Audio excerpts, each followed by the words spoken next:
Hey everyone, let's do a quick analysis on these wheels and tyres on this Hilux. This is our 2013 Hilux.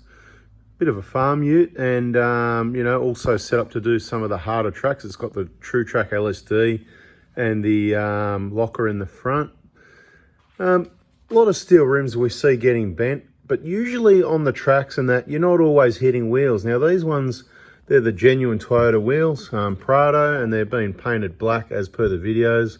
And I just want to point out that it wasn't that long ago. We've done some touch-ups. You can see all the old scratches touched up. But when you've only been out on a couple of trips for a few hours on the tracks and you've got this much damage on the wheels, I think you know you're doing some pretty rough tracks. So from a couple of days out, I believe, we've got 1, 2, that's a fairly decent gash. A lot of hits in the sidewall and all around the tyres as well. Another rub there, another big gouge there, a little bit more at the bottom with a chip in it.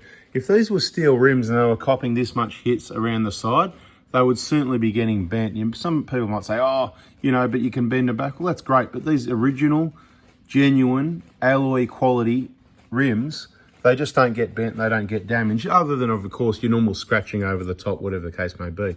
Let's move to the back one. This is the left-hand front. Okay, so have a look here. You sort of see pretty similar. I don't know, that looks like it's been touched up and been hit at the same time, or maybe it's just a bit of a scuff mark, but look, what do you call that? One hit? Was that all one, or is that two? 1, 2, I don't know. Anyway, let's go around. All right, opposite side, that's a pretty decent hit there as well. So steel rims probably bent. Love to see people come out with their 300 series. I really just want to have a look at the damage report with that 300 series. A lot of talkers, talk. I just can't see it happening out on the tracks, you know.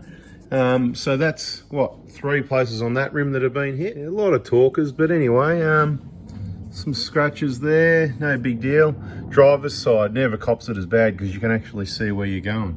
Right, but same thing here, fair bit of scuffing and a heap of punishment on the sidewall of the tyres. So depends what you've got, whether you get through. We see a lot of other brands that come out just every now and then, and they're the ones that end up copping a punch or a hole in the sidewall, that sort of thing. So could be just a coincidence, but I think these are bloody fried good. For reliability on the tracks and good for traction. Here's one. Okay, so there's a touch-up. There's a pretty bad one. So we spotted one of the touch-ups on this set of rims. Like I said, it hasn't been done that long ago. We've already got another touch there. Another decent one on that edge there.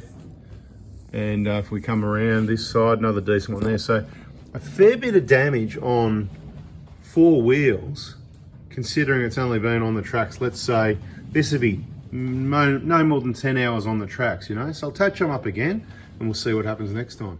Literally 3 minutes later, they're all done. VHT, satin black, bada bing, butter. Well, you know, it's all about just seeing what the damage is, not really making it look good, but of course it looks good if the paint's better, right? Bada boom, and that is all. There it is. There's the final one. Look at it. 3 minutes later and they're all painted. The paint's still wet even. Anyway, let's see how many more scratches we can get on the next trip.